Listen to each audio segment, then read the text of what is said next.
All right, well, thanks for taking on what I'm calling here the ultimate challenge. It does sound intimidating, of course, but really we'll get through it for sure together. And it is a great way to make sure got a handle on not only how to do, in this case, contraposition, which is the most difficult perhaps of the three operations, but also that you have a handle on Venn diagrams. So what we're going to do here is going to start off very unassumingly here with all lizards are reptiles, and we're going to contrapose this.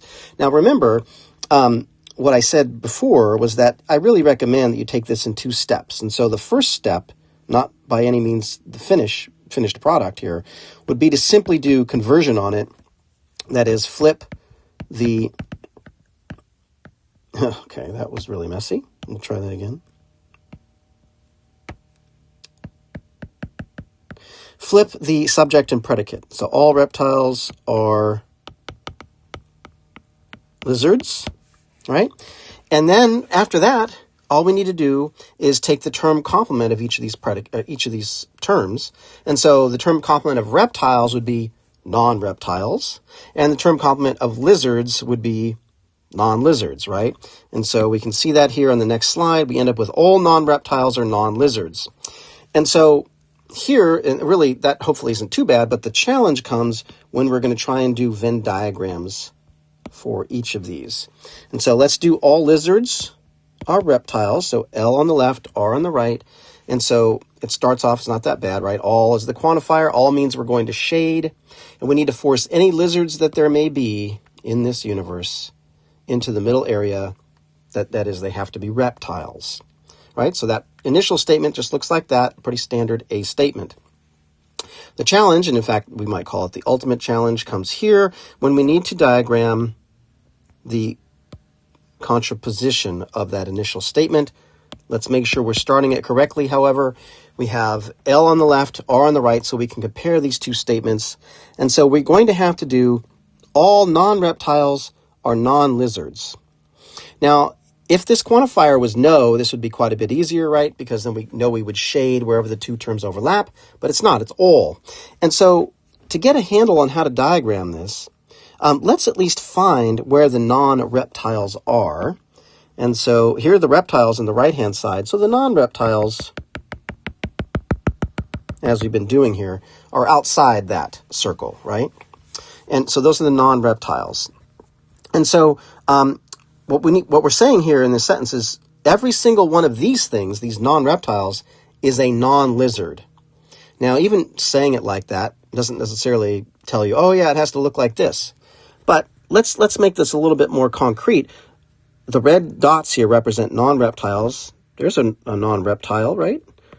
It's a cat. Or it's supposed to be a cat. Looks like a sad cat here. So the sad cat is a non-reptile, for sure.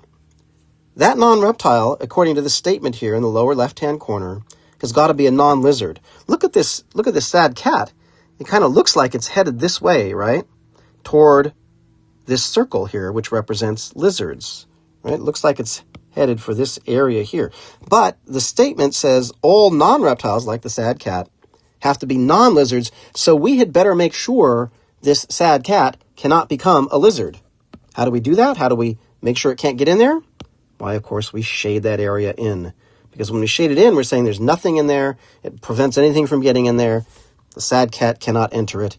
And, of course, that is our Venn diagram, right? That's what it looks like. So we have the two pictures here. They are exactly the same. And so that means these two statements are logically equivalent. And that, of course, is something we learned for an A statement. When you contrapose it, it will mean the same thing. So, yeah, that's what we expect. Now, having said all that, this can be a challenge, right? But the good news is, as I'm indicating right here, you can obvert any categorical proposition to make it easier to diagram. So I fully admit that this statement right here that we just worked on, all non-reptiles or non-lizards, is a difficult one to diagram. And it's, if you're doing this on an exam, it can be extra challenging. And so what I'm telling you here is that since when you obvert a statement, it always ends up meaning the same thing, then you can obvert a statement. On the exam, be clear, if I'm asking you to contrapose all lizards or reptiles, you will need to write this down.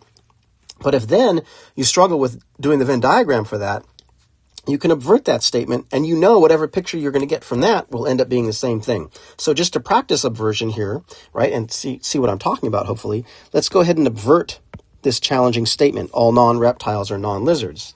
So subversion says you have to change the quality, but not the quantity. So the original statement is all non-reptiles are non-lizards. That is affirmative, so we're going to make it negative. The original statement is all non-reptiles are non-lizards is also universal. So we need to do the negative universal statement, which is no.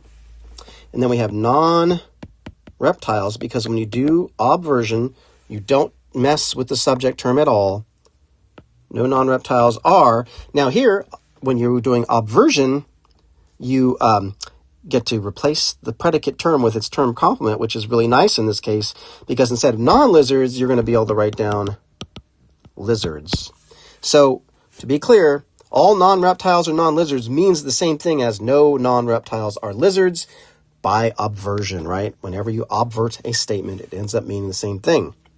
Now, the good news is, this statement here, this statement right here, is much easier to diagram than the one we had on the previous screen here, right? Let me show you. We're going to go, let me get rid of that red circle. I don't like red, I guess. Okay, so we were dealing with lizards on the left, reptiles on the right, going all the way back to the original statement, right? Lizards and reptiles. And so now we have no as our quantifier. That's great.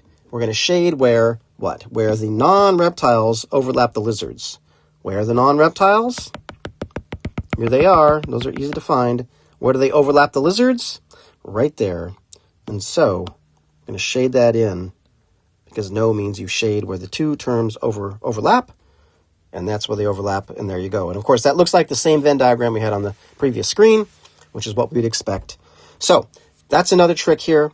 I'll just wrap all of this up for this whole section here by just making, at least one more observation, and that is, as you've seen, right, and you see this in the text, of course, and you want to do as many of those problems as you can.